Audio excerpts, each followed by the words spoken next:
નમસ્કાર, હું છું જલ્પા ક્ષત્રિય અને આપ જોઈ રહ્યા છો કે ન્યૂઝ। સુપ્રીમ કોર્ટમાં આજે રાષ્ટ્રદ્રોહની કલમને સ્થગિત રાખવાનો ઐતિહાસિક નિર્ણય લેવામાં આવ્યો છે। ટોચની અદાલતે કેન્દ્ર સરકાર અને અરજીકર્તાની દલીલ સાંભળ્યા બાદ આ કાયદાને સ્થગિત કરવાની સાથે સાથે નવા કેસ દાખલ કરવા પર પણ રોક લગાવી દીધી છે। સીઆરપીસીની કલમ 124A અંતર્ગત આ કેસ નોંધાય છે। હવે જોવા જઈએ તો જુલાઈ મહિનામાં આ કેસની આગળની સુનાવણી હાથ ધરવામાં આવશે અને ત્યાં સુધી કેન્દ્ર સરકારને આ મામલે પુનઃવિચાર કરવા માટે કહેવામાં આવ્યું છે અને કોર્ટે જણાવ્યું કે આ દરમિયાન કેન્દ્ર સરકાર રાજ્યો અને કેન્દ્ર શાસિત પ્રદેશોને દિશા નિર્દેશ પણ આપી શકે છે।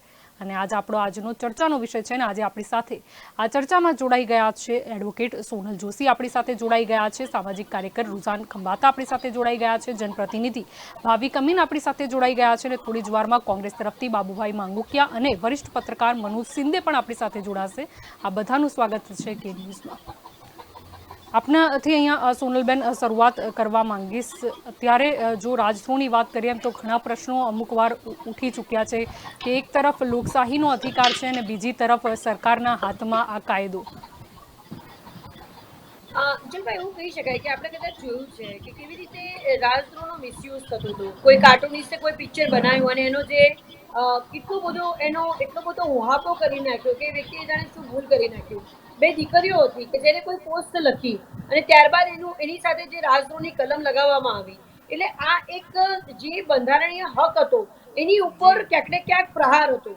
ત્યારબાદ એ જામીન મેળવવા જ્યારે રાજદ્રોહ જેવી એક સેક્શન લગાવવામાં આવે છે એટલે બહુ જ બધા પ્રોબ્લેમ થતા હતા જલ્પા, અને લોકોને ક્યાંક ને ક્યાંક લોકો કાયદાનો મિસયુઝ કરી રહ્યા હતા। રાજદ્રોહની કલમ રાજકીય રીતે પણ એનો મિસયુઝ બહુ થયો છે અને એને કેટલી વાર ઉપયોગ કરવામાં આવી છે। આપણે સૌ જાણીએ છીએ કેટલા લોકો ઉપર રાજદ્રોહ લગાવવામાં આવ્યો છે અને આ રાજદ્રોહ લગાવવાના કારણે લોકોનું જે બંધારણીય હક છે એ હકોનું હનન થતું હતું। એટલે આ એક ઐતિહાસિક ચુકાદો કહી શકાય અને ખૂબ જ હું તો બહુ જ હેપી છું કે કરવી જ જોઈએ। ક્યારે તમે રાજદ્રોહ લગાવી શકો? કોઈ વ્યક્તિ કોઈ કાર્ટૂન દ્વારા કંઈક અભિવ્યક્તિ કરે છે, શું આઈપીસીમાં એવી ધારાઓ નથી? આઈપીસીની અંદર દરેક વસ્તુ માટે, દરેક ગુનાની માટે સેક્શન જલ્પા આપેલી છે, છતાં પણ રાજદ્રોહ લગાવીને લોકોને ખૂબ જ હેરાન કરવામાં આવ્યા છે અને લોકો ઉપર એનું વરવી અસરો થઈ છે। અને આજે ઐતિહાસિક વસ્તુ છે કે જે રોક લગાવી છે। આ કાયદાની અંદર પણ ઘણા સંશોધનોની જરૂર છે। ક્યારે લગાવો, કોના ઉપર લગાવો, એના વિશેની વિસ્તૃત જાણકારી અથવા તો એમેન્ડમેન્ટ થવું ખૂબ જ જરૂરી છે જલ્પા। જી બિલકુલ, આપણી તરફ રૂચાનબેન અહીંયા આવવા માંગીશ। મુદ્દો અહીંયા એ જ છે કે પોતાના વિચાર રજૂ કરવા, પોતાનો વિરોધ બતાવવો એ તો દરેક નાગરિકનો મૂળભૂત અધિકાર છે। લોકશાહીનો સ્તંભ એને જ ગણી શકાય। એટલે કેટલાય સમયથી રાજદ્રોહની વાત કરીએ તો રાજદ્રોહ કેસ ક્યાંક ને ક્યાંક આડે આવતો હતો, કારણ કે લોકોને ડર લાગતો હતો કે અમે અમારા વિચાર રજૂ કરવા જઈશું અથવા તો કદાચ શાંતિપૂર્ણ રીતે વિરોધ કરવા જઈશું તો પણ અમને રાજદ્રોહના કેસમાં ઘાલી દેવામાં આવશે। તો પહેલા આઈડિયા આપી દઉં કે આ જે સિડેશનનો લો છે એ આપણે કોલોનિયલ એટલે બ્રિટિશરોએ લગાડ્યો હતો જ્યારે આપણા પર એ લોકો રાજ કરતા હતા, અને એટલા માટે લગાડ્યો તો કોલોનિયલ લો કહે છે, એટલા માટે લગાડ્યો છે કે એ લોકો એવું ઈચ્છતા હતા કે ભાઈ કોઈ બી એ લોકોની સામે, એ લોકોના કિંગડમ, એ લોકોની રાજા, જે બી એ લોકોની રાજાશાહી સામે બોલે તો ફિટ કરી દેવા માટે આ લો બનાવ્યો હતો, બરોબર છે। હવે યુકે પોતે જ નહીં સમજી ગયું ને એટલે એને આ લો 2009માં એને આ લો કેન્સલ 7-8 વર્ષથી એને વાપર્યો બી નહોતો ને એને કેન્સલ કરી દીધો અનફોર્ચ્યુનેટલી। અને એને જયારે લો બનાવ્યો હતો ત્યારે બેલેબલ હતો ને નોન કોગ્નિઝેબલ હતો। નોન કોગ્નિઝેબલ એટલે તમારે એ કરવું પડે, શું કહેવાય, મેજિસ્ટ્રેટ પાસે જઈ અને પછી એ અલાઉ કરે તો જ એનું ઇન્વેસ્ટિગેશન થાય, નોન કોગ્નિઝેબલ। હવે થયું શું કે આપણા દેશમાં 1974માં એને કોગ્નિઝેબલ બનાવી દીધો કે પોલીસ પકડીને ઇન્વેસ્ટિગેશન ચાલુ કરી શકે, અને એને નોન બેલેબલ કરી નાખ્યો। આ બે ચીજ આપણા દેશમાં 1974 થી કરી દીધું। હવે એનાથી આગળ એ શું કે યુકે તો 2009માં એ લોને ખારીજ કરી દીધો, રિપીલ કરી દીધો। પણ આપણા દેશમાં શું થયું કે હવે આપણા દેશમાં આપણે એ લોને આપણું હથિયાર બનાવ્યું। હવે આપણે એ વખતે તો યુકે ગવર્મેન્ટને કહેતા હતા, બ્રિટિશ ગવર્મેન્ટને કહેતા હતા કે તમે આમ છો ને તમે તેમ છો, પણ આપણા દેશના આપણા પોલિટિશિયનોએ શું કર્યું, એને હથિયાર બનાવીને કોઈ બી પોલિટિશિયનો સામે કઈ બી બોલે તો સિડેશનના નામે મૂકી દે। આખું રેકોર્ડ કાઢ્યું તો રેકોર્ડમાં અત્યારે એ આવ્યું કે ભાઈ સિડેશનના જેટલા બી કેસીસ છે એમાં માઇક્રો કન્વિક્શન થાય। માઇક્રો કન્વિક્શન બહુ જ ઓછા કન્વિક્શન થાય છે, બાકી કેસીસ ચાલતા રહીને ગવર્મેન્ટે જે લોકો બી સિડેશન મૂકે છે એટલે ગવર્મેન્ટ જ મૂકે, જે લોકો બી મૂકે છે એ લોકો ખાલી એટલા જ માટે મૂકે છે કે સામેવાળાને એક હથિયાર તરીકે ડરાવવું, ધમકાવવું, હેરાન કરવું, જેલમાં નાખી મૂકો વર્ષો સુધી, કારણ કે ખબર છે કે આપણી જે જ્યુડિશિયરી સિસ્ટમ છે એ તો વર્ષો સુધી ચાલશે, એટલે એ લોકોને પછી પેલો સામેવાળો હેરાન થઈ જાય અને નવા લોકો ગભરાય ગવર્મેન્ટની અગેન્સ્ટ બોલવા. હવે અગેન્સ્ટ બોલવાનો મતલબ એ છે કે કંઈક ખોટું, જેને કે અત્યારે એક્ઝામ્પલ લઈએ આપણો, એની પર એક જૂનો એક્ઝામ્પલ આપી દઉં કે આ ભાઈ સિડેશનનો લો બ્રિટિશરો કોની સામે યુઝ કરતા હતા? એક્ઝામ્પલ આપો, બાલ ગંગાધર તિલક સામે યુઝ કર્યો હતો. એટલે તમે સમજી શકો છો કે આપણા માટે બાલ ગંગાધર તિલક કોણ અને બ્રિટિશરો યુઝ કરે એટલે સમજી શકો છો કે લો કેટલો ત્યાં એ વખતે બી મિસયુઝ થતો હતો. હવે અત્યારની તારીખમાં એક્ઝામ્પલ આપું, 2015 જ કે 2012 કોઈક દીકરી હોય, 2 દીકરીઓ હોય ફેસબુક પર, હવે કારણ કે આ લો નું કેટલો વધારે મિસયુઝ થાય તે સમજાઈ ગયું કે હવે જેને કે સોશિયલ મીડિયા ને ઇન્ટરનેટ આવી ગયું એટલે લોકો પોતાનો અભિપ્રાય આપવાનો હક છે. હવે લો માં એને પહેલા ફેસબુક ની પેલી દીકરીઓએ શું કર્યું કે 2012 કે 15 આઈ થિંક 2015 કોઈ નેતા બોમ્બેમાં કોઈ નેતા મરી ગયો હતો, તો કંઈક બધું કંઈક બંધ કરી દીધું બોમ્બે ને બધું, જે બી બધા લોકોને એક નેતા એક્સપાયર થઈ ગયા એટલે બધા લોકો બિચારા હેરાન થઈ ગયા હતા, રાઈટ, તાનાશાહીના લીધે. એટલે એક દીકરીઓએ કંઈક લખ્યું કે ભાઈ આ તો ખોટું છે, બધા કેમ હેરાન થાય છે, ભાઈ નેતા એક્સપાયર તો ઠીક છે, એટલે એને એ લોકોની સામે બિચારી દીકરીઓની સામે સિડેશન લગાવી દીધું. એટલે ત્યારે કોર્ટે બહુ જ સરસ વાત કરી. કોર્ટે એમ કહ્યું કે જ્યારે એ લોકો પોતાનો અભિપ્રાય મૂકે છે, એ લોકોએ કઈ સિડેશન એટલે સિડેશનનો મતલબ એ છે, રાજદ્રોહનો મતલબ એ છે કે જ્યારે તમે લોકોને એક્સાઇટ કરો છો કે તમારા બોલવાથી કે તમે જે કીધું છે કે તમારા વાણી, વર્તન, એક્શન જેનાથી બી લોકો એક્સાઇટ થઈને હિંસા કરે છે, જે આપણા સ્ટેટ બોલો યા દેશના હિંસા થાય છે, એના માટે આ લો છે. એટલે કોઈ દીકરીઓએ કોઈ હિંસા નહોતી કરાઈ, ખાલી એમનો અભિપ્રાય મૂક્યો. ફ્રીડમ ઓફ એક્સપ્રેશન જે કહે છે, જે સિવિલ લિબર્ટીમાં આવે છે, જે હ્યુમન રાઇટમાં આવે છે, એ લોકોએ મૂક્યું ને તમે એને સિડેશન ગણીને બિચારી દીકરીઓને હેરાન જ કરી, કારણ કે પછી તો છૂટી ગઈ.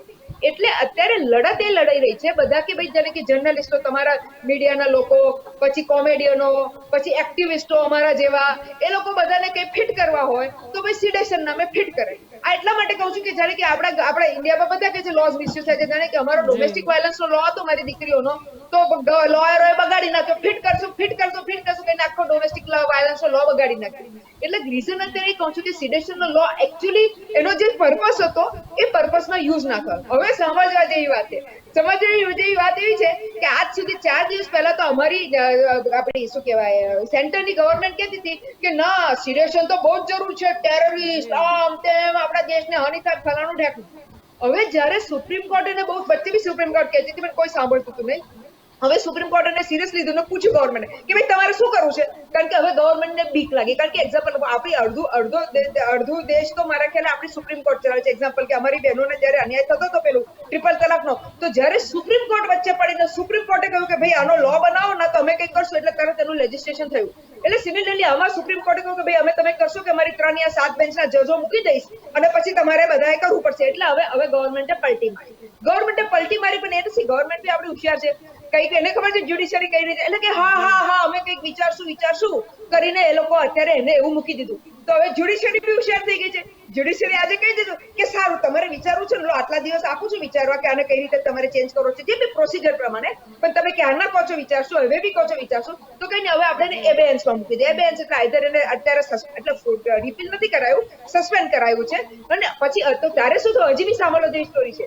ગવર્મેન્ટ કહે છે, પ્લીડર કહે છે કે બેન સાહેબ આપણે જે જ્યુડિશિયરી કામ કરીએ આપણે આને એસપી ની અંદર આપી દઈએ, એટલે સુપ્રિન્ટેન્ડન્ટ ઓફ પોલીસ આવા કેસ હોય એ હેન્ડલ કરે, ઇન્વેસ્ટિગેટ કરે, અને લાગે તો એફઆઈઆર લોન્ચ થાય, ના તો ના થાય.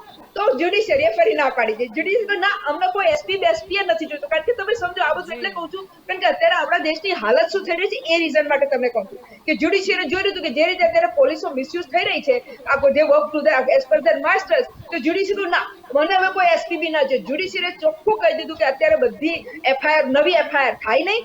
જૂના જેટલા લોકો જેલમાં પડ્યા છે બધાને, જે લોકો મૂવ કરશે કોર્ટમાં ને બેલો કરાવો, અને જે લોકો બહાર છૂટ્યા છે એટલે બહાર અત્યારે બેલમાં ફરી રહ્યા છે એમના રીતે ફરે. એટલે એને આખો કેસ એબેન્સમાં મૂકી દીધો, કારણ કે હવે જ્યુડિશિયરીએ ખબર પડી ગઈ. એટલે બધા જે લોકો તો રિસર્ચ આવ્યા ને જે રિપોર્ટ આવ્યા કે ભાઈ આ આખો મિસયુઝ થઈ રહ્યો છે લો, અને ટેરરિઝમના નામે, કારણ કે આપણા દેશમાં 2-3 નામે આખો દેશ ચાલે છે.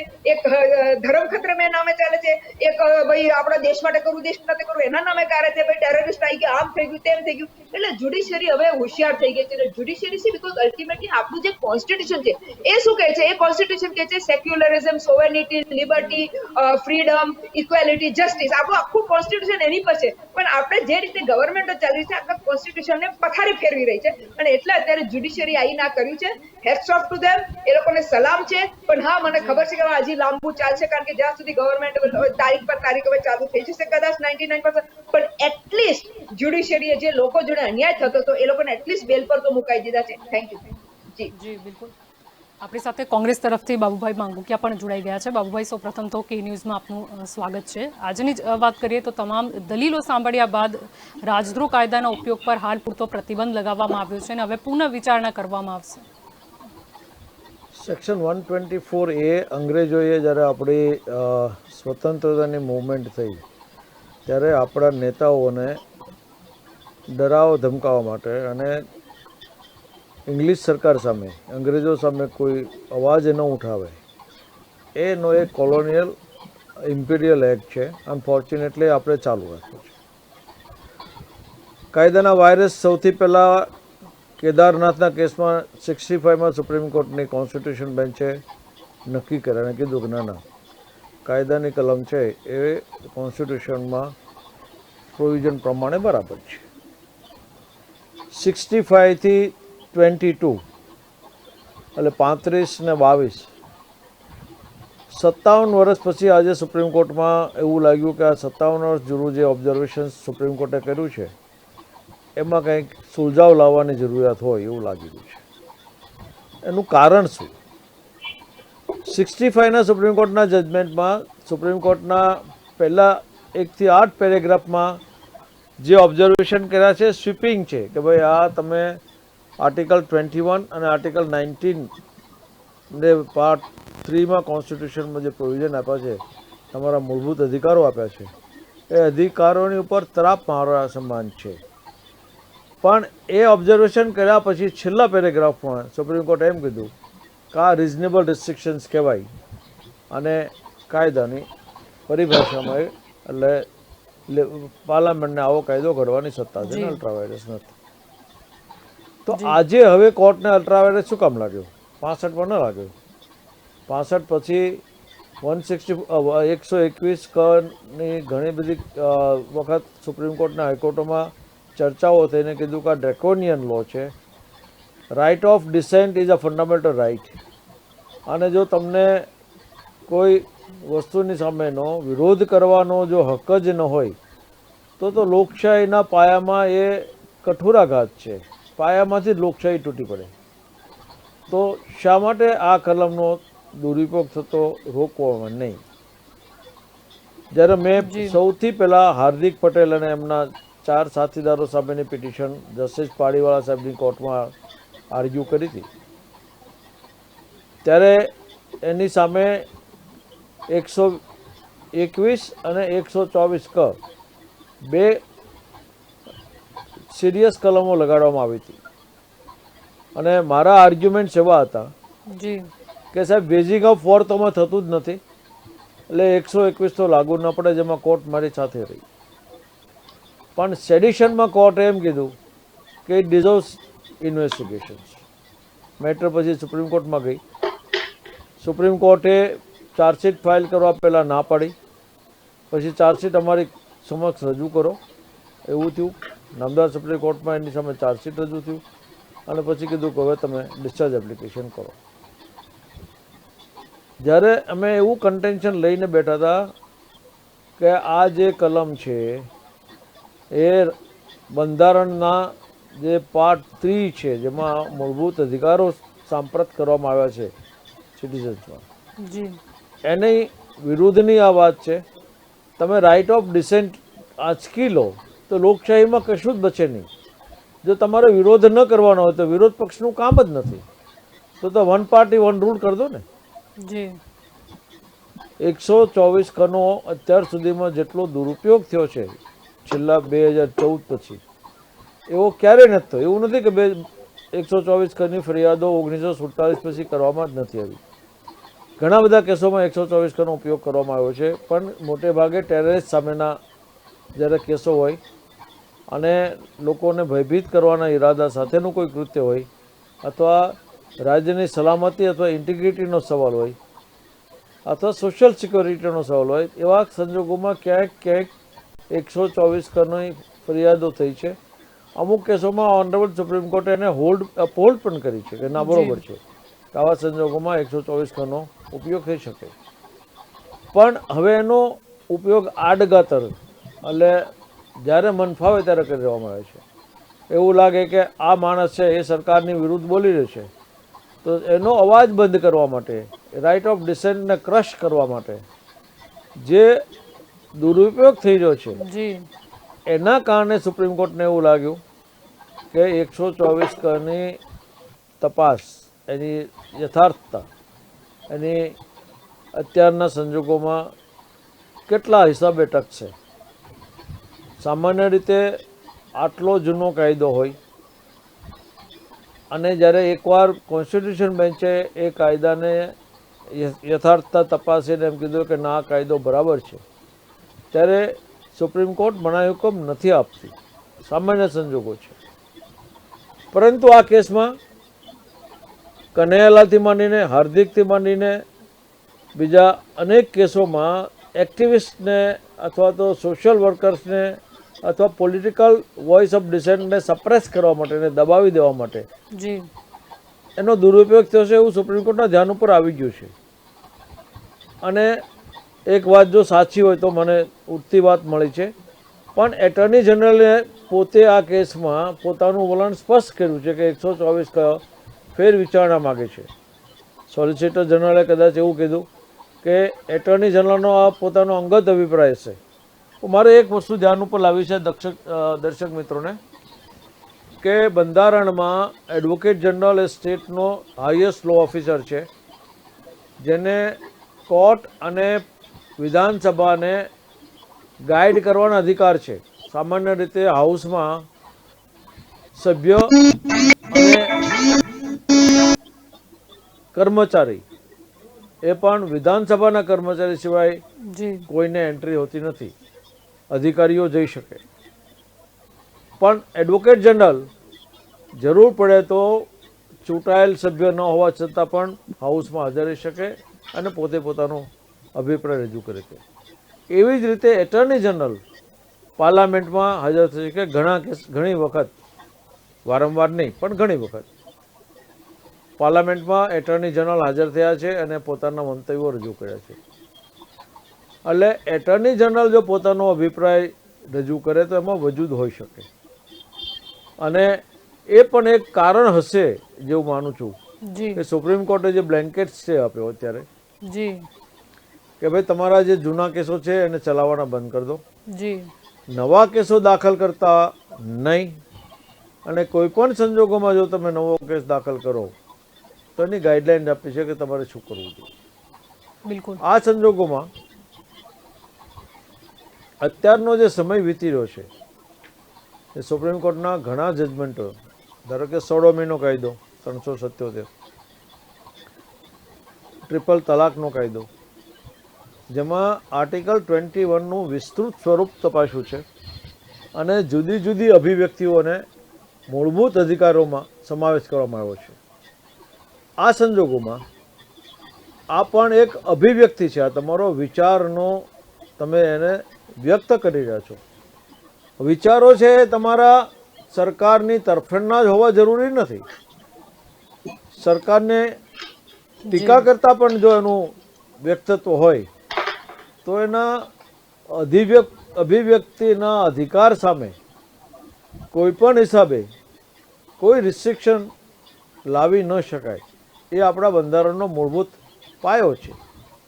આ સંજોગોમાં આજની તારીખે નામદાર સુપ્રીમ કોર્ટે આ કલમ 124 કની યથાર્થતા તપાસવાનું જ્યારે નક્કી કર્યું છે અને સ્ટે આપ્યો છે, ત્યારે આ મેટર મારા માનવા પ્રમાણે 9 જજની કોર્ટ, એટલે 7 જજની કોર્ટમાં જશે. કે અગાઉ કેદારનાથનો જજમેન્ટમાં 5 જજની બેન્ચે જજમેન્ટ આપ્યો છે. જી આપની તરફ અહીંયા ભાવિકભાઈ આવવા માંગીશ. કોર્ટની વાત કરીએ તો કોર્ટે એમ પણ કહ્યું કે કોની સામે રાજદ્રોહના આરોપમાં ટ્રાયલ ચાલી રહ્યા છે, તે આરોપમાં જો તે જેલમાં છે તો તે યોગ્ય કોર્ટમાં જામીન માટે અરજી પણ કરી શકે છે. જો બેન, અત્યારે તો આપણા પેનલિસ્ટમાં બધા મહાનુભાવો છે અને વકીલ વકીલ બી પણ છે અને સામાજિક સંસ્થાના બેન પણ છે. પરંતુ મારી જે એક વાત કહેવાનો એ છે કે જે પહેલા જે કેસો થતા હતા એ કેવા વ્યક્તિઓ ઉપર થતા હતા. પહેલા તમે જુઓ કે બોમ્બ બ્લાસ્ટ કરતા હોય એના આરોપી હોય, પછી તમારે હથિયાર ઘુસાડતા હોય, જે પ્રી પ્લાનિંગ સાથે દેશની અંદર કાવતરા કરતા હોય, અને તમારા દેશની અખંડતા અને એના લીધે એ લોકો જે એટેકિંગ કરતા હતા અને કોઈ રીતે એવું સમજો કે કોઈ તંત્ર ચલાવતા હોય, એવા વ્યક્તિઓ પર આ કલમો લાગતી હતી. અને આપણે એવું કહીએ કે બંધારણની અંદર સૌથી મોટી ભારે કલમ જો ગણવા જઈએ તો 124 એ હતી. પરંતુ છેલ્લા આપણે કેટલા સમયથી આપણે બેન જોઈએ કે જાણે આ કલમનો જે એ છે એનો જે સ્ટ્રોંગનેસ છે એ બિલકુલ ખતમ થઈ ગઈ. તમે ગમે તેની ઉપર તમે આ કલમ લગાવી શકો એવી પરિસ્થિતિ થઈ ગઈ. જેવી રીતે આમ જનતામાં આપણે જોઈએ છીએ કેટલીક વખત 144 ધારા લગાવતા હોય, આ છે તે છે, તો એ પ્રમાણેની આ કલમનો એની અંદર મૂકી દીધું. આજે આપણે અહીંયા પેનલિસ્ટ તરીકે બેઠા છે, જો આપણે આપણી અભિવ્યક્તિઓ વ્યક્ત કરતા હોઈએ, સરકારને એવું લાગે કે ના તો આ ડિબેટની અંદર તો આ લોકો આવું બોલે છે, તો બની શકે કે તો આપણી પર બી દેશદ્રોહના કેસો કરે. તમે જુઓ કઈથી ક્યાં વસ્તુ જતી રહી છે. કલાકારો ઉપર તમે ફરિયાદ કરો, કાર્ટુનિસ્ટો પર ફરિયાદ કરો, આંદોલનકારીઓ જે પોતાના હકો લડતા હોય એમના માટે તમે એ કરો. એટલે ટૂંકમાં જનતાને કોઈને કોઈ તરફે આ ભારે કલમનો એવી રીતે ઉપયોગ કરવામાં આવે કે જેથી કરીને જનતા ડરેલી રહે. આજે તમે વિચાર કરો, સોશિયલ મીડિયાના માધ્યમથી લોકો પોતાની અભિવ્યક્તિ વ્યક્ત કરતા હોય સરકારની સામે, તો આજે તમે જે ટ્વિટરના ઉપરથી તમારે તમે જુઓ કે એની પર એફઆઈઆર થઈ જાય છે. એટલે આ માધ્યમ ક્યાં જઈ રહ્યું છે. અત્યારે જે સંજ્ઞાન લીધું છે સુપ્રીમ કોર્ટે એ બહુ વિચારીને લીધું છે, કારણ કે એમની પાસે એટલો બધો ડેટાબેઝ આવી ગયો છે આ વસ્તુનો કે હવે એમને પોતે સરકારને કહેવું પડ્યું છે કે ભાઈ આમાં તમે સંશોધન કરો. હું તમને કહું, છેલ્લા 3-4 મહિના પહેલાની એક વસ્તુ છે કે જ્યાં એમને યોગી સરકારને લપડાક લગાવેલી, એ યોગી ઉત્તર પ્રદેશની અંદર એમને જે યુએપીએ નો જે કાયદાની અંદર અંતર્ગત એમને જે ફરિયાદો કરેલી બેન, એમાં 95% ફરિયાદો નામશેષ હતી. એ આરોપો એમની પર ઘડી જ નતા શકતા અને એમને યુએપીએ ની અંદર નાખી દીધેલા. એટલે આ બધી વસ્તુ કેવી છે કે તમે જો આ રાષ્ટ્રદ્રોહની કલમ એટલે બહુ ભારે કલમ કહેવાય. તે એક એવું સમજો કે આતંકવાદીઓ અહીંયા કઈ પ્રવૃત્તિ કરતા હોય, કાં તો પછી આપણા ગુપ્ત દસ્તાવેજો હોય એ ચોરીને કોઈ આપણા દુશ્મનો સુધી પહોંચાડતા હોય, દેશોના સુધી પહોંચાડતા હોય, તો એવા વ્યક્તિઓ પર આપણે આ કલમો લાગે. આ તો એની જગ્યાએ આપણા દેશની અંદર રહેતા આપણા જ વ્યક્તિઓ ઉપર કે જે પોતે સંગઠનમાં રહીને કામ કરતા હોય, અને એ સંગઠન પણ કેવું હોય, જનતા જાગૃતિ માટેનું સંગઠન હોય, એનજીઓ એમની રીતે કામ કરતી હોય, પરંતુ કંઈક ને કંઈક અંશે સરકારને એવું લાગે કે ના આમાંથી અમને ખતરો છે કે આ વ્યક્તિથી ખતરો છે, તો એ પોતાની વ્યક્તિગત મંશા માટે એ દેશદ્રોહની કલમો એ લોકોની પર લગાવીને એમને એન કેન પ્રકારે બેસાડવાની વાત છે. પરંતુ આજે એક વસ્તુ કહેવાય કે આજે સુપ્રીમ કોર્ટે જે જનતાને જે તકલીફ પડી રહી છે ને એના અનુસંધાનમાં જે એમને અત્યારે જે આ પગલું લીધું છે એ ખરેખર સરાહનીય છે. અને મને એવું લાગે છે કે આગામી સમયની અંદર આ બધી વસ્તુ જે એમને જે કીધું છે કાયદાની અંદર સંશોધન કરવાનું, એ કદાચ સંશોધન કરીને એક સારો અને મજબૂત કાયદો બને. નહીં કે પછી તમે એને આવી રીતે મેં તમને કીધું ને કે એકદમ નોર્મલ કાયદાની રીતે મૂકીને જેની તેની ઉપર તમે આજે આ કલમો લગાડી દો, તો એ જે કલમ છે એનું પણ કોઈ ઇમ્પોર્ટન્સ નથી રહેતું. આ એવી પરિસ્થિતિ છે. આજે તમે જુઓ 302 ની જો કલમ હોય તો આપણે આમ સમાજની દ્રષ્ટિએ એવું વિચારીએ કે 302 કલમ એટલે ભાઈ હત્યાનો આરોપી કહેવાય, એટલે મોટી કલમ કહેવાય. પછી હવે તમે 4 જણને લપડાક મારી હોય કે ગમે તે કર્યું એમાંય 302 જો તમે ઘસી નાખતા હોય તો પછી એ 302 કલમનો કોઈ મુદ્દો જ નથી રહેતો. એટલે આ એવી વસ્તુ પરિસ્થિતિ થઈ ગઈ છે કે સરકારના કહેવાથી જે પોલીસ તંત્ર હોય કે ગમે તે હોય, બસ તમે આગળ 124 એ લગાડી દો ને. એટલે અને તમે જોજો આ જે લોકો 124 એના જે અત્યારે જે આરોપીઓ છે એની સામે જે ફરિયાદ કરેલી હશે એ બહુ નોર્મલ માણસો હશે, કોઈ મોટા માણસ નહીં હોય. એ કોઈ પાર્ટીના કાર્યકર્તા હશે, કાં તો કોઈ સામાન્ય વ્યક્તિ હશે. તમે જુઓ અત્યારે આ લગભગ 15-20 દિવસની વાત છે. અમારા વકીલ બેન પણ જાણતા હશે, માંગુકિયા સાહેબ પણ જાણતા હશે. 2 ડિફરન્ટ કેસ આવ્યા. એક જિગ્નેશ મેવાણીનો કેસ આવ્યો કે એને ટ્વીટ કરી એને આસામ પોલીસ ઉઠાઈ ગઈ પેલી બાજુ આપણે દિલ્હીમાં જોઈએ તો બગ્ગાજી, એમને પંજાબ પોલીસ ઉઠાવી ગઈ. એ તમે જુઓ વસ્તુ ક્યાંથી ક્યાં જઈ રહી છે. આજે સ્ટેટની પોલીસો પણ એકબીજાની સામે લડી રહી છે. તો તમે આ કઈ પરિસ્થિતિની અંદર કઈ રીતનું ચાલી રહ્યું? એક બાજુ જિગ્નેશ મેવાણીને તમે જામીન નથી આલતા, પેલી બાજુ સરકાર પોતે જ બગ્ગાજીની ઉભા રહ્યા છે કે ભાઈ એનું અપહરણ કરી નાખ્યું છે. એટલે આજે કહેવાનો મતલબ તમે સમજો કે ક્યાંથી ક્યાં પરિસ્થિતિ છે. જનતાને તો ખબર જ નથી પડતી કે કાયદો કયો કહેવાય અને ક્યાં ના કહેવાય. આ બે જ વસ્તુ આપણી સામે જ વે છે. પેલો આસામથી આવીને આપણા ધારાસભ્યને પકડી ગયા, પેલા તો ધારાસભ્ય બી નથી. બગ્ગાજીએ તો જે ટ્વીટ કરેલું એ સીએમ ની સામે કરેલું, એટલે એમને પણ પંજાબની પોલીસ ઉઠાવી ગઈ. એટલે હવે શું છે, જે આ સુપ્રીમ કોર્ટ કેવું છે કે જે છેલ્લા આ બધા કેસો છે ને ત્યાં બેન સુપ્રીમ કોર્ટ સુધી જાય છે. અને જ્યારે એમનું જે આખું એને કહેવાય ને જે મનોમંથન કરવાનું છે ને એમાં આ ચોક્કસપણે આ બધું દેખાઈ આવ્યું છે કે ખરેખર આનો મિસયુઝ થઈ રહ્યો છે. અને એટલે જ એમને સરકારને કીધું છે કે ભાઈ આમાં બદલાવ કરવાની જરૂર છે. જી બેન. જી, આપણી તરફ અહીંયા સોનલબેન આવવા માંગીશ. જો પુનઃ વિચારણાની વાત કરીએ તો ઘણા બધા પહેલો ઉપર નજર કરવામાં આવશે, કારણ કે પહેલા પણ આ કેસમાં જેમ થયું કે કદાચ આનો દુરુપયોગ થઈ જતો હતો અને ક્યાંક ને ક્યાંક કોઈ સાબિત પણ ન કરી શકે કે આ કાયદાની જેને છટકબારી કહી શકાય. એટલે હવે જે પણ પુનઃ વિચારણા કરવામાં આવે એમાં પોઝ અને કોન્સ બંને જોઈને કદાચ કોઈ ઉચિત ફેસલો લેવો પડશે. એમાં એવું છે જલ્પા કે જેને આના ભોગ બન્યા છે, જેની ઉપર રાજદ્રોહ લગાવવામાં આવ્યો છે, એ વ્યક્તિની માનસિકતા ને વ્યક્તિ ઉપર શું વીતતી હોય ને એ કદાચ અમે લોયર હોઈએ છીએ, અમને ખબર હોય છે. જે વ્યક્તિ માનસિક રીતે પડી ભાંગતો હોય છે અને એને એવું લાગે છે કે હવે મારી પાસે એવી કોઈ જગ્યા જ નથી. આવા જ એક વ્યક્તિને હું ઓળખું છું કે જેમની ઉપર પણ રાજદ્રોહ લગાવવામાં આવ્યો હતો અને જેમને એવો કોઈ ગુનો કર્યો જ નહોતો. ઇવન જ્યારે એમને કસ્ટડીમાં રાખવામાં આવ્યા હતા, પોલીસનું વર્તન પણ એમની સાથે એટલું સારું હતું કે આ વ્યક્તિ એક માખી પણ નથી મારી શકે એવો વ્યક્તિ કે જે પોતે બિઝનેસમેન છે ને એની ઉપર રાજદ્રોહ લગાવવામાં આવ્યો હતો. એટલે આવા જે ઘટનાઓ બની છે એ ઘટનાઓના કારણે લોકોની સાથે જે પ્રમાણેનું વર્તન અને જલ્પા બહુ ડિફિકલ્ટ છે. જેમ ભાઈએ કીધું કે 302 ના લગાવવામાં આવે, પણ 302 ની જગ્યાએ 307 લગાવવામાં આવે.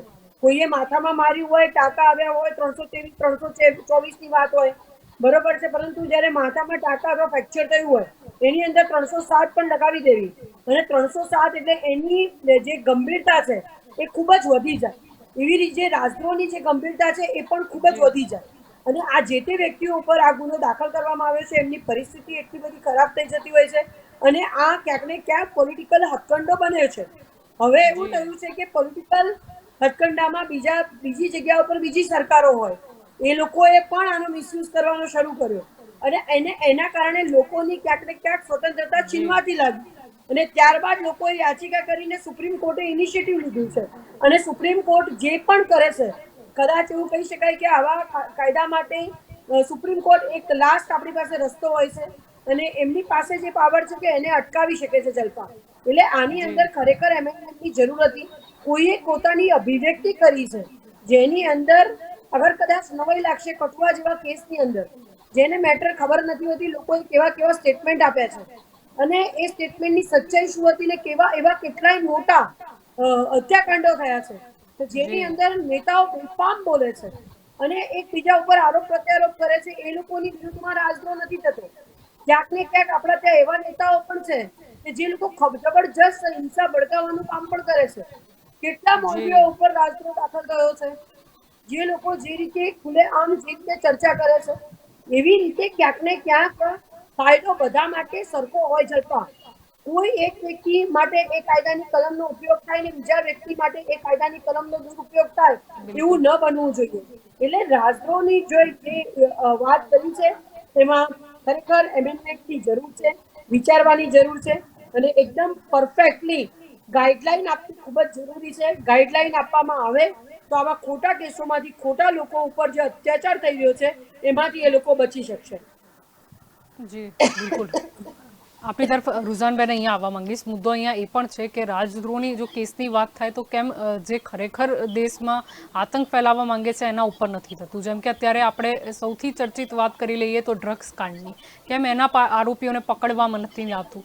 એ પણ તો એક ટેરરિઝમનું સાધન જ બની ગયું છે ડ્રગ્સ. અત્યારે એવું થયું છે બેન, તમને કહી દો, આપણા દેશમાં અનફોર્ચ્યુનેટલી કે આપણા દેશમાં અગર તમે ગવર્મેન્ટની વાહવા કરો તો તમારી પર કોઈ કેસ ના થાય અને તમારી હાથડીઓ ચાલે અને તમે કંઈક બી તમારું freedom of expression as per hour constitution કહો તો તમારી પર કેસો થાય.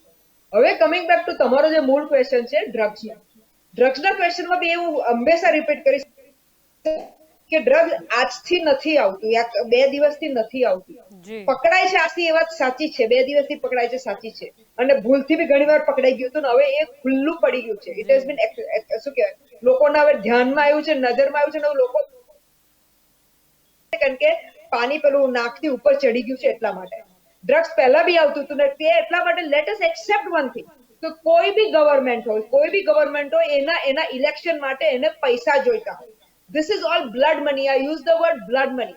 એક જમાનામાં જેમ દારૂના પૈસાઓ યુઝ થતા હતા હજી હવે થોડા કારણ કે બીકોઝ લોકોએ બૂમ પાડીને રોષ થયો અને પછી સોશિયલી ખબર પડી કે હવે દારૂ આપણે કંટ્રોલ કરવો છે એટલે ટ્રાય થઈ રહ્યું છે કંટ્રોલ કરવા.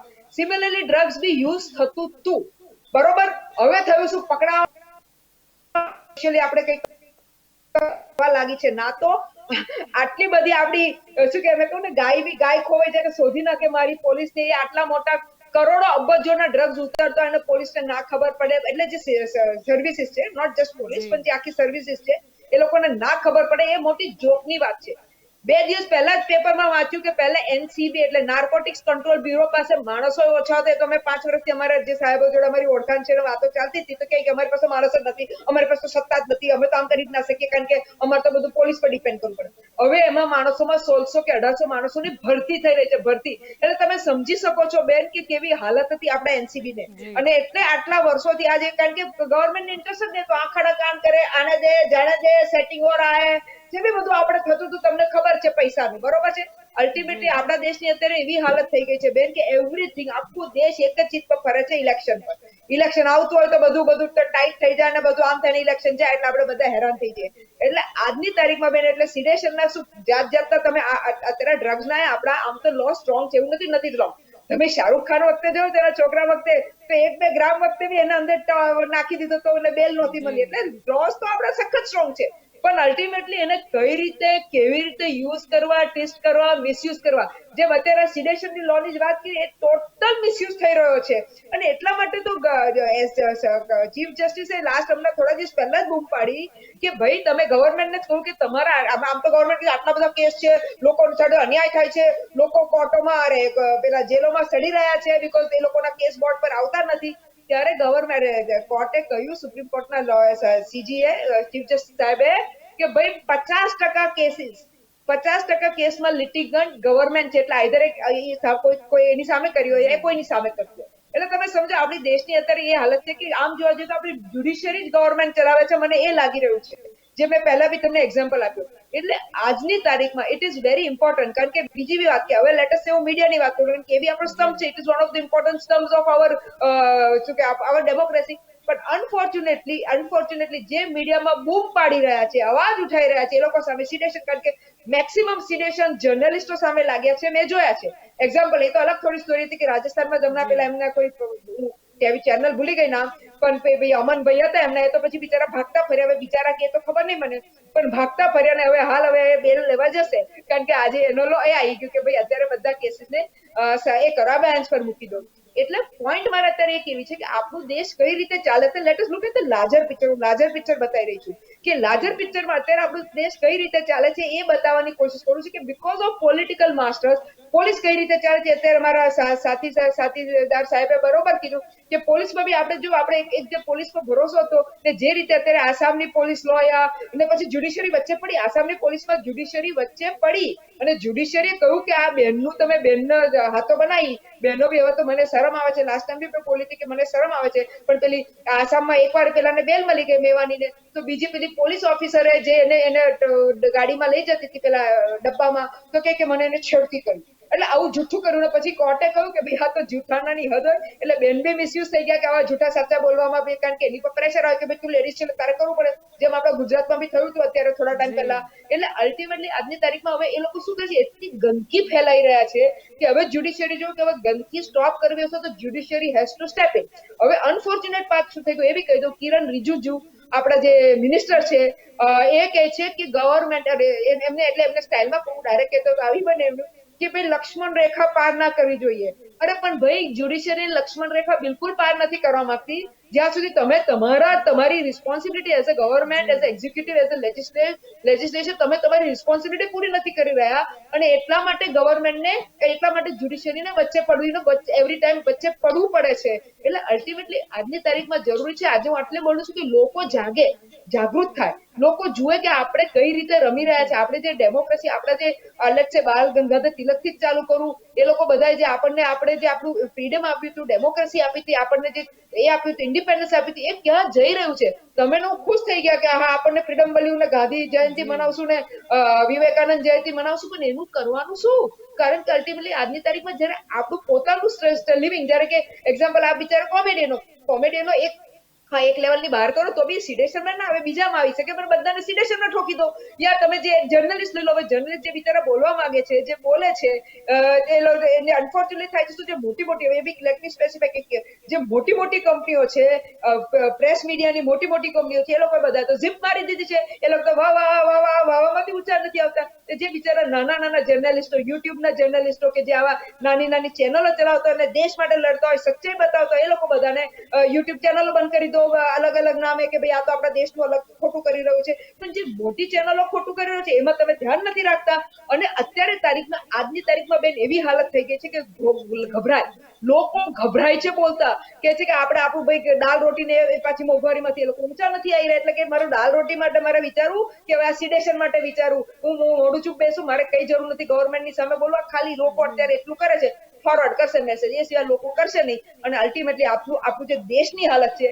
અત્યારે બહુ જ પાછી એવું ના કહે મારે એવું નથી બીકોઝ અચ્છા બીજો ઇમ્પોર્ટન્ટ વાત કે સિડેશનનો જે લો છે ને એ બહુ સ્પેસિફાઈ કરે છે આમ જોવા તો તેનો લો મિસયુઝ કરે છે ઇન્ટરપ્રિટેશન તે બધી બહુ સ્પેસિફાઈ કરે છે કે તમે પબ્લિક શું કહેવાય બહુ સરસ મળ્યું છે પોલિટિકલ ડિસઓર્ડર થાય યા તમે જે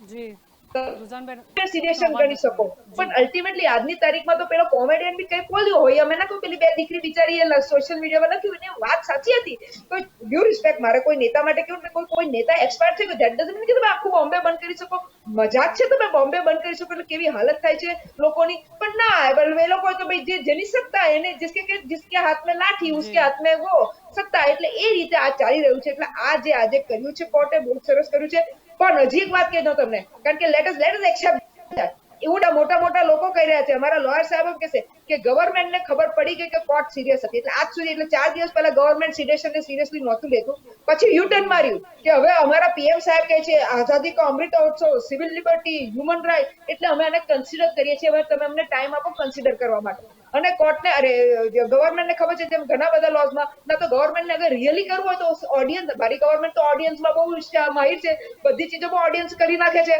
તો ભાઈ તું ઓડિયન્સ કરી નાખ ને પણ ના એને એવું ના કર્યું એને કહ્યું કે અમને ટાઈમ આપો એટલે હવે સુપ્રીમ કોર્ટે હોશિયાર થઈ ગઈ છે કે ભાઈ આ રમાડી રહ્યા છે એટલે સુપ્રીમ કોર્ટે કહી દીધું કે ભાઈ સારું એવેન્સમાં મૂકી દો એટલે એટલીસ્ટ જેટલા લોકો અત્યારે સડી રહ્યા છે એ તો બિચારા બચી જાય એટલે મારે સુપ્રીમ કોર્ટને સલામ છે આ પોઈન્ટ પર એ બધા ચીફ જસ્ટિસોને થેન્ક યુ કરવું છે કે સાહેબ તમે જ છો જે અત્યારે નિસ્વાર્થ પછી ભલે બીજા એક બે ચીફ જસ્ટિસો કે એમપી બની ગયા હતા અત્યારે રિટાયર થઈને એમાં મારે નથી પડવું અત્યારે પણ તમે નિસ્વાર્થ કરી રહ્યા છો સાહેબ એટલે થેન્ક યુ જી જી આપણી તરફ બાબુભાઈ આવવા માંગીશ અહીંયા ખાસ કરીને ગુજરાતની વાત કરીએ તો થોડા સમય પહેલા જ માંગ ઉઠી હતી કે પાટીદાર અનામત આંદોલનના જે કેસો છે તે પરત લેવા જોઈએ એટલે અમુક કેસો તો પરત લેવાઈ બી ગયા અમુકની પ્રક્રિયા પણ ચાલી રહી છે અને હવે રાજદ્રોહના કેસની વાત હતી તો હાલ પૂરતી તો રોક છે જ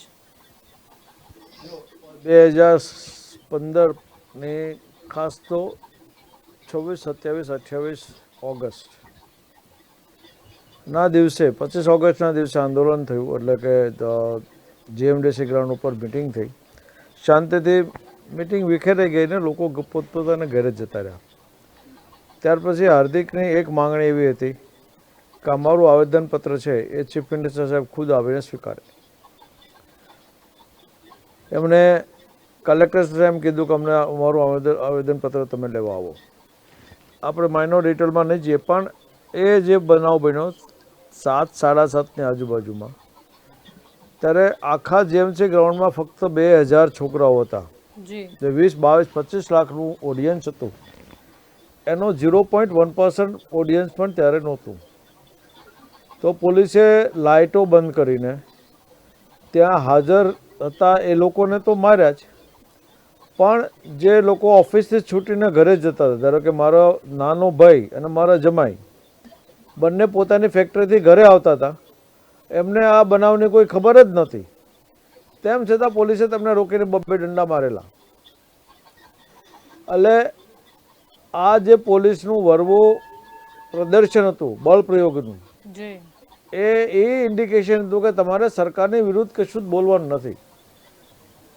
ત્યારે એવું કહેવાનું હતું કે તમને કોઈ અનામત મળે જ નહીં, બંધારણમાં સુધારો થઈ જ ન શકે, આર્ટિકલ 31 ને આર્ટિકલ 46 ને સાથે વાંચતા આવો સુધારો કરી જ ન કાંઈ. આ બધી વાતો થઈ અને પછી લગભગ 840 કેસો પાટીદાર લોકો સામે જી આખા રાજ્યમાં લગાવવામાં આવ્યા. એમાંથી એવું કહેવાય છે કે 670 જેટલા કેસો અત્યાર સુધીમાં વિડ્રો કરવામાં આવ્યા છે. આ આંકડાની સાચી હકીકત કોઈને ખબર નથી, કારણ કે સરકાર દરેક વખતે નવા આંકડા લઈ આવે છે અને કયા પોલીસ સ્ટેશનમાં કેટલા પાટીદાર સામેના કેસો થયા છે તેની કોઈ ચોક્કસ માહિતી ક્યાંય પણ આપવામાં આવતી નથી. પણ એમાં જે મહત્ત્વના સુરત અને અમદાવાદના, સુરતમાં પહેલાં આપણે દેસાઈએ એમ કીધું કે હાર્દિકભાઈ કાનમાં જઈને કીધું કે મારી ન ખાય, મરી ન જવાય, આત્મહત્યા ન કરાય. આટલા એક સ્ટેટમેન્ટના આધારે રાજદ્રોહનો કેસ દાખલ કરવામાં આવ્યો. આ જે કેસો અત્યારે તમે આટલા બધા દાખલ કર્યા પછી તમે એમ કહો કે હવે અમે અમારી ભૂલ સમજાય છે, પોલીસે બળ પ્રયોગ કરવાની જરૂર નથી, પોલીસે જે ભાષાનો પ્રયોગ કર્યો એ પણ કરવાની જરૂર નહોતી, અને હવે અમને લાગે છે કે આ બધા કેસો ખોટા થયા છે, અમે વિરોધ પરત કરીએ છીએ.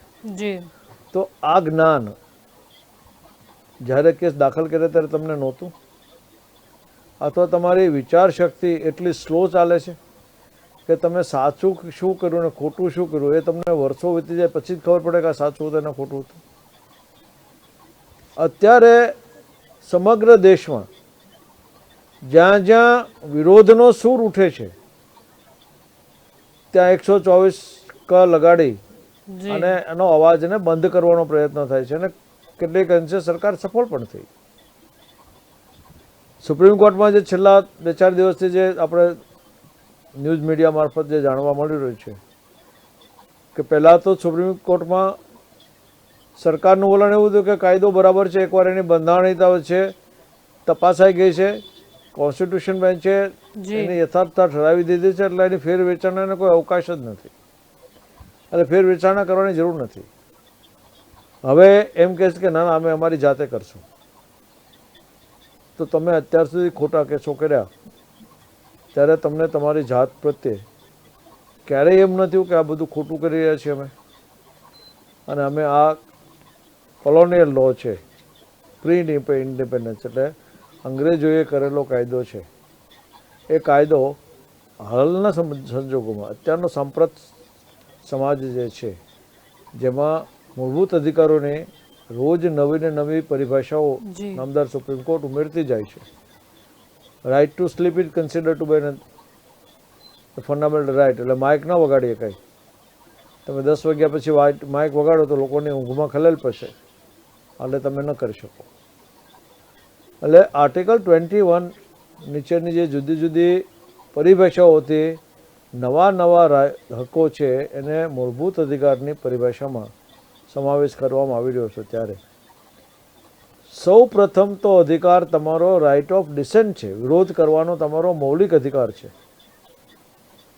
તમારે એવું જરૂર નથી લોકશાહીમાં કે સરકારના તમામ પગલાઓને પ્રશંસનીય ગણીને તાળીઓ વગાડવાની કે બહુ સારું કર્યું, બહુ સારું કર્યું, બહુ સારું કર્યું.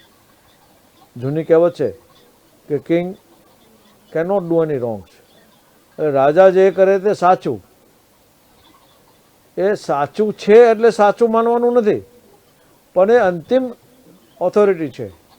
રાજાની ઉપર કોઈ એપેલેટ ઓથોરિટી નથી, એટલે રાજા જે કરે તે સાચું, એટલે કિંગ કેન ડુ નો રોંગ્સ, એટલે રાજા કશું ખોટું ન કરે. આપણે અત્યારના જે આ સરકારની નીતિ એની કાર્યપદ્ધતિ, એની કાર્યશૈલી ઉપરથી એવું લાગે છે કે ગવર્મેન્ટ ડઝ નો રોંગ્સ. સરકાર કંઈ ખોટું જ નથી કરતી. શું કામ? તો કે સરકાર જે કંઈ કરી રહી છે એ સાચું જ છે અને તમારે સાચું માનીને જ ચાલવાનું છે. કારણ કે સરકારને કાન ખેંચવા માટેની જે સિસ્ટમ આપણા બંધારણમાં ઊભી કરવામાં આવી છે એની યથાર્થતા વિશે અત્યારે કેટલાય સવાલો પેદા થયા છે. ડિલે, ઓવરબર્ડન, પૂરતા અધિકારીઓની, ન્યાયમૂર્તિઓની નિમણૂક નહીં, પૂરતું ઇન્ફ્રાસ્ટ્રક્ચર્સ નહીં. ધારો કે 2015માં રાજદ્રોહનો કેસ દાખલ થયો, જી એની એ કેસ ખોટો છે, એની એફઆઈઆર રદ કરવા માટે મેં 2015માં જ રીટ પિટિશન દાખલ કરેલી. એ 3 જજની બેન્ચને રિફર કરેલી મેટર 2016થી 2022 6 વર્ષથી પડી છે. હું 2 દિવસ પહેલાં જ ડિબેટમાં કીધું હતું કે અત્યારે આપણા ન્યાયતંત્રની હાલત શું છે. તો સુપ્રીમ કોર્ટની વેબસાઇટ પ્રમાણે 4.5 કરોડ કેસો નીચેની કોર્ટમાં પેન્ડિંગ છે. જે કેસો પેન્ડિંગ છે તેમાંથી 17% કેસો હાઈકોર્ટમાં પેન્ડિંગ છે અને નામદાર સુપ્રીમ કોર્ટમાં 90,000 કેસો પેન્ડિંગ છે. એમાં 5 જજ, 7 જજ અને 9 જજને સાંભળવાના કેસોની સંખ્યા લગભગ 154 છે. તમારી પાસે પૂરતા જજો તમે નિમતા જ નથી. આજે સારું થયું કે સુપ્રીમ કોર્ટમાં અત્યારે નવા 2 જજ નિમ્યા એટલે 34 જજોની સંખ્યા થઈ ગઈ, જે એમની મર્યાદા છે સ્ટ્રેન્થને પૂરી થઈ. પણ આ વર્ષમાં 7 થી 8 જગ્યા ખાલી પડે છે અને ફેબ્રુઆરી 2023 સુધીમાં બીજી 2 જગ્યાઓ ખાલી પડશે. એટલે સુપ્રીમ કોર્ટમાં પાછી 9 જગ્યાઓ ખાલી પડશે. હવે એ 9 જગ્યાઓ કેટલા વર્ષ પછી ભરાશે, કેટલી ઝડપથી ભરાશે એ કોઈ નક્કી જ નથી.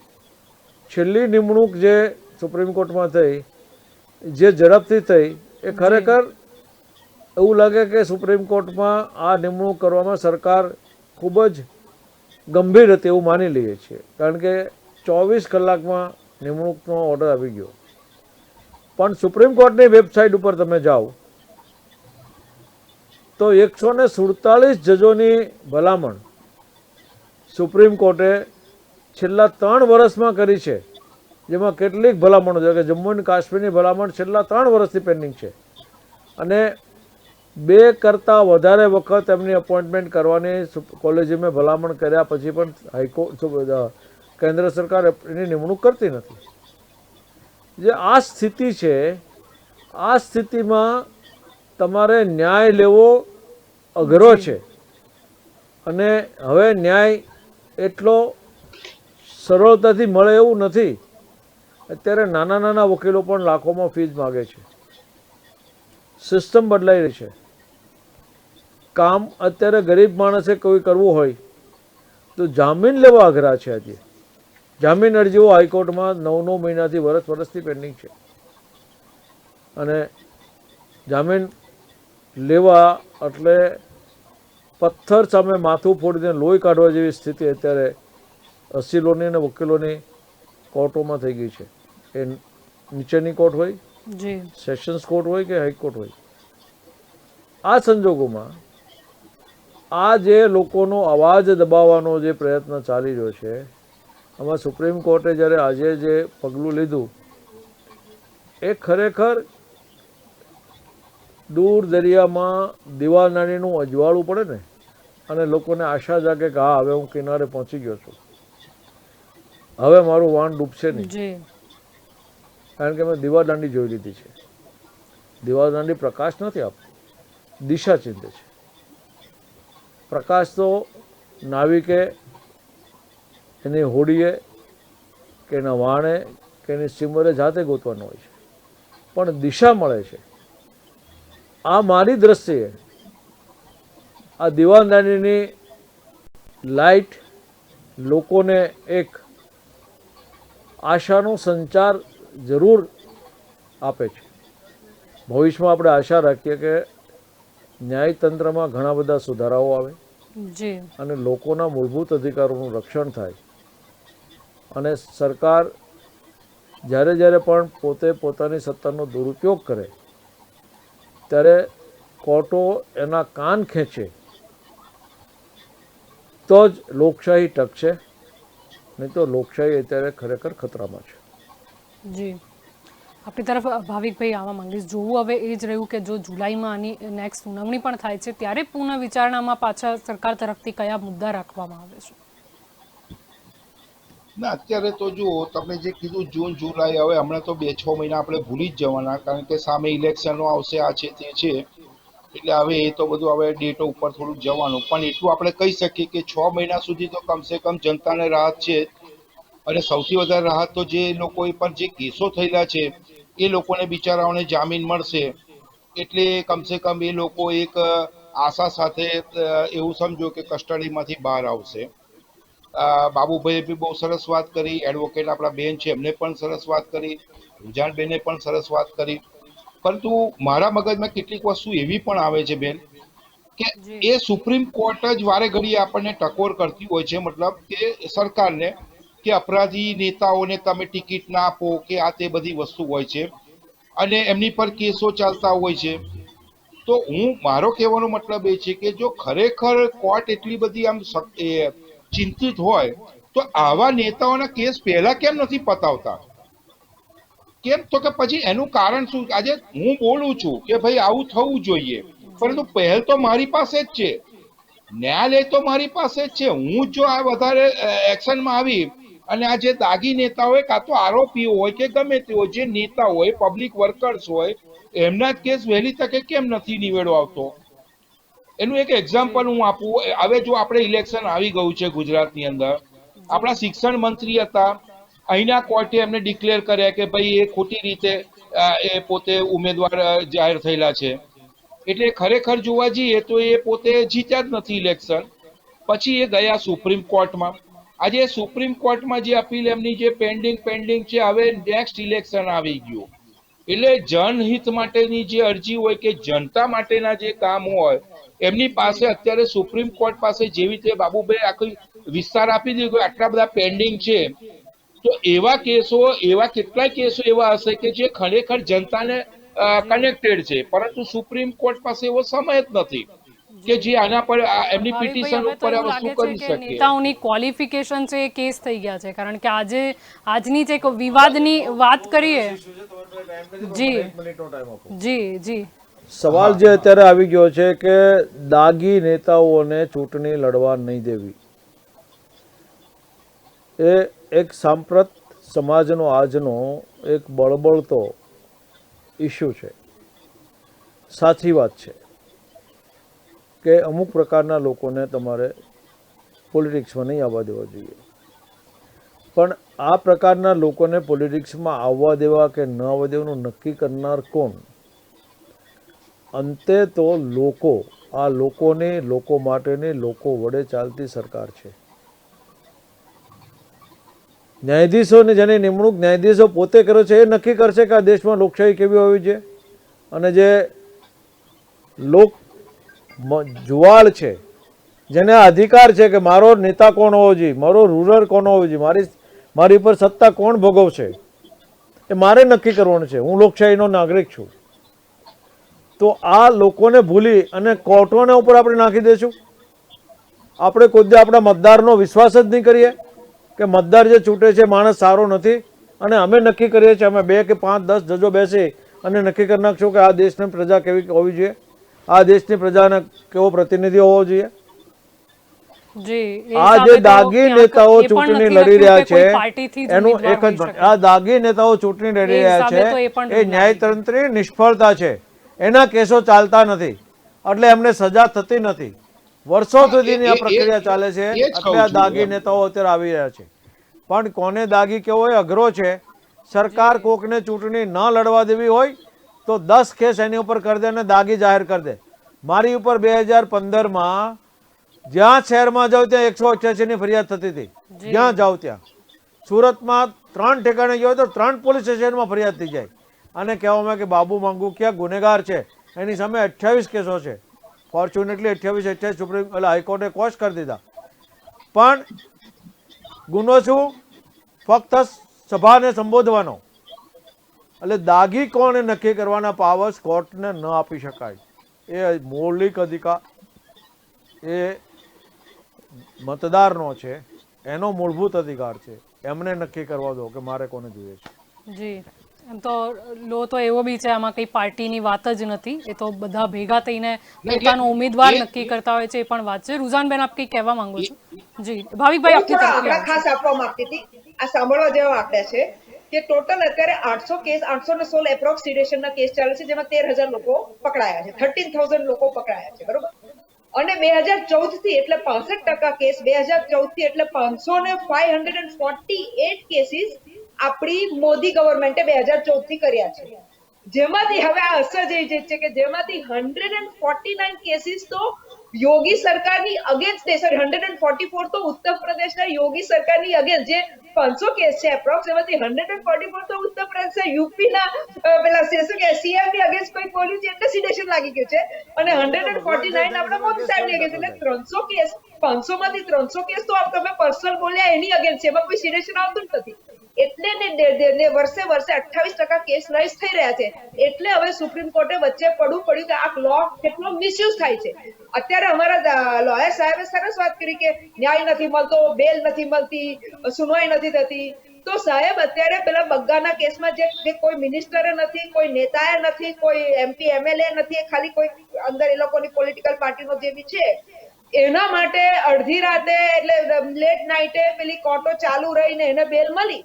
એટલે તમે એ સમજો કે આપણા દેશમાં લો કેટલો મિસયુઝ થઈ રહ્યો છે. હું આ બુબાબુ એટલે પાડી રહી છું કે બિચારા મારા જે ગરીબ લોકો, ગરીબ શું, હવે તો થોડા અમીર લોકોને બી પેલા લોયર ની હાથડી સિવાય બિચારા જે પૈસા વાળા એ તો ત્રાહીમામ પુકારી જાય છે કે અમે તો બંને બાજુ ફસીએ છીએ. કેસોમાં લોયરોને આટલા પૈસા આપીએ છીએ, અમારા કેસો ચાલતા નથી, તારીખ પર તારીખ ચાલે છે, એ સામે લોયરો અમને રોજ નવી નવી સ્ટોરીઓ કરે એટલે અમે હજી ગભરાઈને રહેતા હોઈએ, રોજ નવા પૈસા જતા હોય ને અમને ન્યાય નથી મળતો.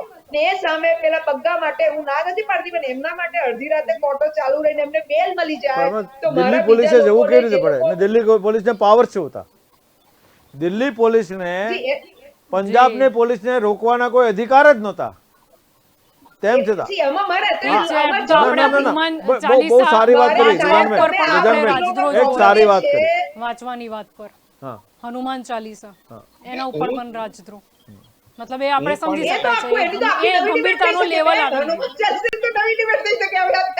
જી, એ ગંભીરતાનો વિષય આવી ગયો એટલે આવી ગયું કે ના, એવું ના થાય કે રાજદ્રોહ બીજા લોકો વાપરી જાય. રૂઝાનબેન ને બોલી લેવા દો. એટલે મારો પણ બાબુભાઈ એક જ કહેવાનો વસ્તુ હતી કે દાગી બી ડિક્લેર કોણ કરે છે? ન્યાયતંત્ર કરતું હોય તો એની પર કેસો જે છે એ વહેલી તકે, તમે જેવી રીતે કીધું કે મારી પર 28 કેસો થયા, એટલે શું છે પોલિટિકલ વસ્તુમાં એક વસ્તુ એવી આવી શકે કે ચલો બાબુભાઈને ફસાવા છે, કઈ વાંધો નહીં, એકાદ કેસ કરો અને પછી તારીખ પે તારીખ જવા દો. મારો કહેવાનો મતલબ જો સમાજ સેવક હોય કાં તો એ આગેવાન હોય, કોઈ નેતા હોય, તો એના જે આરોપો છે કે એના કેસો છે એ વહેલી તકે સરકારે કોર્ટે ન્યાયાલય જ એનું તો એ કરવા પડશે ને. પછી તમે એનું બોર્ડ વારે ઘડીએ તમે 2-5 વર્ષ ફેરવ્યા કરીએ. સુપ્રીમ કોર્ટની ગાઈડલાઇન્સ હોવા છતાં પણ કેસો ચાલતા નથી. હું અત્યારે બે ધારાસભ્યોની સામેના ખોટા કેસો લડી રહ્યો છું. દરેક વ્યક્તિને વહેલો ન્યાય જોઈએ છે, પણ એટલી જગ્યા હોવી જોઈએ, એટલી વ્યવસ્થા હોવી જોઈએ.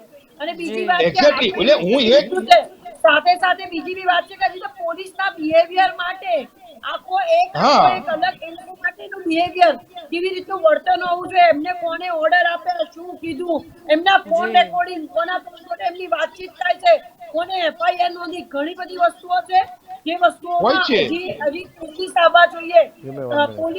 પોલીસ ડાયરીમાં જે નોંધ કરવામાં આવે છે પોલીસના બિહેવિયર માટે, સોનલબેન એક વાત સોનલબેન એક વાત એ જ વસ્તુ બેન, મારો કહેવાનો મતલબ ન્યાયતંત્રની જે પ્રણાલી છે એમાં તકલીફ પડે છે. આ વસ્તુ અહીંયા છે. આજે તમે જો ફૂલ સ્ટોપ આપી દેતા હોય તો તમે પણ કહી શકો. Justice delayed is denied.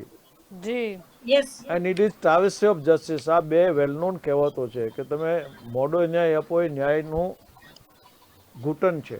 ન્યાયનું ખૂન છે અને તમે એવો ન્યાય ન આપો કે જે ન્યાય છે એ હાંસીપાત્ર બને. It may not be travesty of justice.